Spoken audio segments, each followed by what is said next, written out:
binati og minahal kong matalunan. Okay.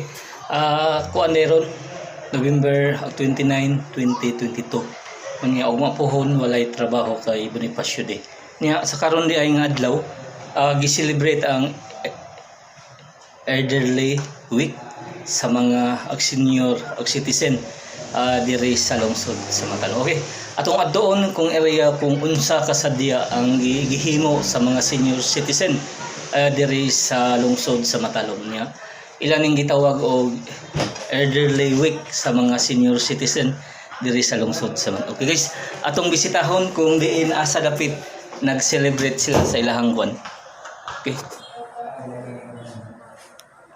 Okay guys, atong adtoon guys ang ilahang pag-celebrate sa Elderly Week sa mga senior citizen diri sa lungsod sa Matalom guys.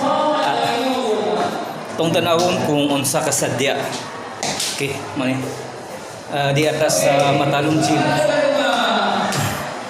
Okay guys, mauna ilang disco gihimo nga mga programa guys sa mga senior citizen. Okay guys, senior citizen or elderly week.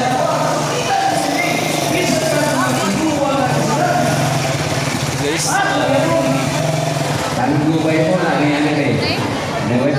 elderly week. Okay.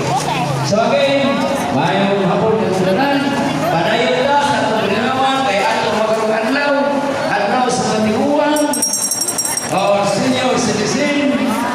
Okay, sa dili kita magsabot ako kaamong kay hatag ninyo si Brother Dom sa isang usa ka introduction, usa ka magsabot diri sa bar.